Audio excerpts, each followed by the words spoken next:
Hello friends, welcome to sports all rounder YouTube channel. Kabaddi தான் PKL 12 தான், தமிழ் தலைவாஸ் தான், ஆகஸ்ட் 29 தான். உன்னால் முடியும் தம்பி தம்பி தான். எஸ், தெரிஞ்சிருக்குமே என்ன பேச போகிறோன்னு.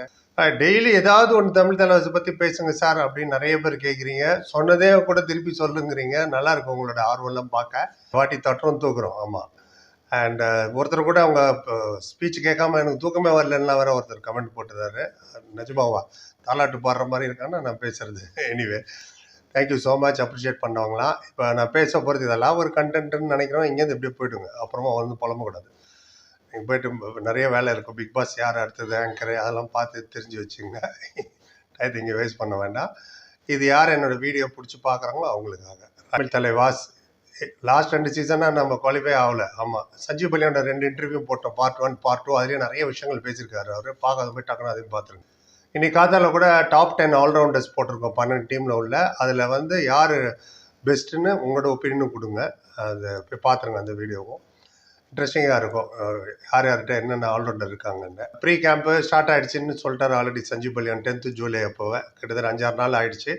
ஸோ எல்லாமே getting ready. Are you ready? அந்த மாதிரி கெட்டிங் ரெடி தான். நம்மளும் கெட்டிங் ரெடி. இப்போ என்ன பேச போகிறேன், அதான் சிங்கிளாக தான் வரும். எஸ், அர்ஜுன் தேஷ்வால் வந்துட்டார்ல.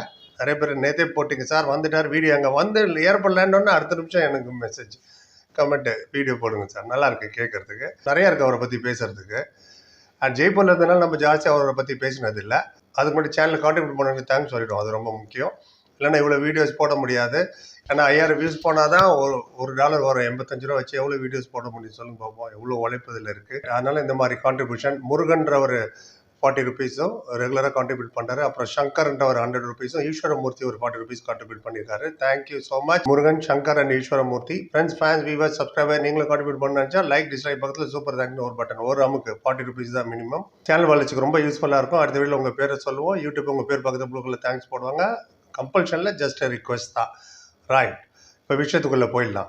சரி, ஒவ்வொரு வாட்டியும் சோஷியல் மீடியா ரொம்ப பிஸி ஆகிட்டாங்க. இப்போ தமிழ் தலைவர் 2 நாள் முன்னாடி ஒருத்தர் கேட்டால் என்ன சார் ஒன்றுமே வர்றது இல்லையே, போஸ்ட்டே வர்றது இல்லையே, அவளையா இருக்கா, என்ன பண்ணுறாங்கன்னு. நான் சொன்னேன் வருவாங்க டோன்ட் வரி அப்படின்னு. அது இப்போ டெய்லி 2 போஸ்ட் வருது. மற்ற பிளேயர்லாம் சென்னையில் லேண்ட் ஆகும்போது அந்த பாட்டம் ரஜினி படம் வருதில்ல, அதை பற்றி கொஞ்சம் வைப் ஏற்றுமாம அதை வச்சு வீடியோ போட்டிருந்தாங்க. நல்லா இருந்தது. இப்போ வந்துட்டார்ல நம்ம அர்ஜுன் தேஷ்வால், இறங்கணும்னு ஹிந்தி பாட்டு அவருக்கு ஸ்பெஷல். ஆமாம், சிக்கந்தர் படத்தில் வந்து ஒரு பிரமாதமான பாட்டு ஒன்று, ஹர் தில் கா ஓ ஏக் திலாவர் ஜானே ஜிகர் ஓ ஹே கோன் ஓ ஹே சிக்கந்தர் அப்படின்னு வரும் அந்த பாட்டு. அதாவது எல்லாரோட மனசுல இருக்கிற ஒரு திலாவர்னா தில்வாலா அப்படிம்பாங்க.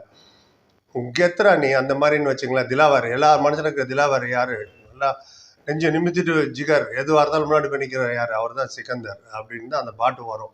சல்மான் கானுக்கு. டேரக்டர் யார் தெரியல, நம்மால் தான் ஏஆர் முருகதாஸ். அவர் இவங்களாம் இருக்காங்கல்ல, ராஷ்மிகா மந்தானாலாம். அந்த படத்தில் டைட்டில் சாங் தான் அது போட்டு அர்ஜுன் தேஷ்வால் இறங்கி வர்றாரு. போட்டெலாம் நல்லா இருந்தது பார்க்கறதுக்கு. Very good. ஒவ்வொரு வாட்டி புது இன்ட்ரோ கொடுக்குறாங்க இல்லையா, அவங்கள இன்னோவேட்டிவாக திங்க் பண்ணுறாங்களா, அது ரொம்ப முக்கியம். 4 வாட்டி கன்சிக்யூட்டிவ் சீசனாக 225+ பாயிண்ட் எடுத்த ஒரே ஆள் இவர் தாங்க எனக்கு தெரிஞ்சு. கபடியில் சொல்கிறேன், பிகேல வேறு யாராவது இருந்தால் சொல்லுங்கள், நானும் தெரிஞ்சுக்கிறேன், வியூவர்ஸ் தெரிஞ்சுக்கிட்டோம். ஃபார் எக்ஸாம்பிள் பிகேஎல் 8ல் வந்து செகண்ட் ரேங்க் இவர் 268 பாயிண்ட்டு. ஃபர்ஸ்ட் ரேங்க் யாருன்னு கேட்பீங்க. அதில் நம்ம பவன் ஷெராவத் தான் 320 பாயிண்ட் அந்த சீசன். இப்போ அவரு வந்தார் நம்ம தமிழ் தலைவாசுக்கு. போன சீசன் வந்து தன்வர், நரேந்தர், விஷால் சால், மாசானமுத்து, மோயின் ஷபாகி இவங்களாம் வச்சு கஷ்டப்பட்டோம். மோயின் ஷபாகி வந்தாலும் கொஞ்சம் ரெஸ்பெக்டபுளாக வந்தது. மோயின் ஷபாகிக்கு ஒரு 113 பாயிண்ட்டும், நரேந்தர் ஒரு 88 பாயிண்ட் தான் எடுக்க முடியுது. 250 எடுத்திருந்தவரை கொண்டு வந்து 88ல் விட்டாங்க. ரைட் ஆச்சா. ஆனால் இந்த வாட்டி அப்படி இருக்காது. ஏன்னா 2 ஸ்ட்ராங் ரைடர் வந்துட்டாங்க. பிகேஎல் 9ல் Arjun Deshwal 296 point first rank ரைடரில் சொல்கிறேன்.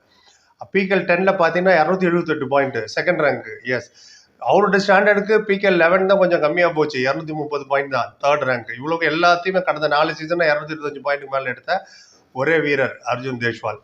அந்த போன சீசன் 230 கடைசியில் கூட அவ்வளோ சரியாக அவரை யூட்டிலைஸ் பண்ணல. அது ஒரு காரணமாக இருக்கலாம். நிறைய பெர்ஃபார்ம் பண்ணல. இன்னும் ரன் மிஷின் மாதிரி ரைடு மிஷின். விராட் கோலி எப்படி கிரிக்கெட்டுக்கு அது மாதிரி ஒரு கபடிக்கு சாய்ஸஸ் ஆர் மெனி. அது நல்லது. அந்த மாதிரி சுச்சுவேஷன் இருக்குது. ஐயோ வெறும் நரேந்திர மட்டும் தான் இருக்காரு, என்ன பண்ணுறது. அஜிங்க பவர் சப்போர்ட் பண்ணார் பிகேஎல் 9ல். 10, 11 எல்லாம் விட்டு ஏகப்பட்ட குழப்பங்கள். கேப்டன் தான் 4 இருந்தாங்களே தேவையில்ல, ரைடர் 4 இல்லவே இல்லை போன சீசனு. ஸோ 4 வைஸ் கேப்டனு அந்த மாதிரிலாம் எதுவுமே இருக்காது. இன்னும் கேப்டன்சி அனௌன்ஸ் பண்ணல. கேப்டன் யார் அதை பற்றி சஞ்சீவ் பல்லியான் சொல்லியிருக்காரு. பார்க்காதவங்க பாருங்கள். சாகர் டவுட்ஃபுல் தான் நினைக்கிறேன் கேப்டன்சி. அதில் எக்ஸ்பிளைன் பண்ணியிருக்கேன் சஞ்சீவ் பல்லியானோட இன்டர்வியூவில். அப்புறம் இன்னொன்று புதுசாக ஒன்று ஹைப்னு ஒன்று இன்ட்ரடியூஸ் பண்ணியிருக்காங்க யூடியூப். நம்ம வீடியோவில் எத்தனை பேருக்கு அது தெரியும்னு தெரியல. அது கமெண்ட் போடும்போது ஹைப்னு ஒரு பட்டன் தான், ஒரு அமுக்குங்க. அது உங்களுக்கு காசு கூட கிடையாது, ஃப்ரீ ஆஃப் காஸ்ட். அதாவது பிடிச்சிருந்தா பிடிக்கலன்னா வேணாம், பிடிச்சிருந்தா ஹைப் பண்ணுங்க. இன்னும் ரெக்கமெண்டேஷன் நிறைய போகும். பெஞ்சமின்றவர் தான் எனக்கு சொன்னார் இன்னைக்கு சாயங்காலம் ஒரு வீடியோவில் கமெண்ட் போட்டிருந்தார். சார் நம்ம சேனலை நான் ஹைப் பண்ணிட்டேன் சார்னு. ஸோ அந்த ஹைப் பட்டன் நம்ம ஒரு வாரத்துக்கு இருக்கும். ஒரு வீடியோ போட்டோம்னா எல்லா வீடியோக்கும் இருக்காது, சில வீடியோக்கு தான் இருக்குமா. அப்படி நம்ம வீடியோக்கு சைடில் ஹைப் பார்த்தா ஒரு அமுக்குங்க. அதுவும் நிறைய பேருக்கு ரெக்கமெண்டேஷனில் போகும், நிறைய பேர் பார்க்கறதுக்கு வாய்ப்பு இருக்குது. ரைட், எத்தனை பேருக்கு ரெடியாக இருக்கீங்க இப்போ டோர்னமெண்ட்டுக்கு ஈகராக இருக்கீங்க? இன்னும் 45 நாள் இருக்கா? இன்னைக்கு 16, 13, 43 நாள் கிட்ட இருக்குது. நான் உங்களை மாதிரி ஆவலாக இருக்கேன். இனிமேல் ப்ரீ கேம்ப் போகணும்னா ஒருத்தர் கேட்டார், என்ன சார் ஆச்சு இது ஜெர்சி புதுசாக வந்திருக்கேன்னு. ஜெர்சி வந்து ப்ராக்டிஸ் மட்டும் தான் நினைக்கிறேன். ஏன்னா கட்டு பனின்லாம் வச்சு இவங்க ஜெர்சி போட்டுட்டு இருக்காங்க. மேட்சுக்கு வேற மாதிரி இருக்கும்னு நினைக்கிறேன். பாப்போம், அது என்ன ஜெர்சியாக கப்பு ஜெயிக்க போது, பிளேயர் தான் கப்பு ஜெயிக்கணும். நாம் சென்னை காம்சே ஜீத்தேன்னாரு வருமா. நாம் பேரை வச்சுட்டுலாம் ஜெயிக்க முடியாது, நல்லா விளையாண்டா தான் ஜெயிக்க முடியும்னு சஞ்சீவ் பையர்னு சொல்லியிருக்காரு. ஸோ ஜெர்சி எதுவாக இருந்தால் நமக்கு என்ன. ரைட், போவோம், அதை பார்ப்போம். அப்டேட் பண்ணிட்டேன். இதுவே ரொம்ப லாங்காக போச்சு. உங்கள் கமெண்ட் எதுவாக இருந்தால் சொல்லுங்கள். பார்த்ததுக்கு முன்னாடி like, comment, share, subscribe. Thank you so much.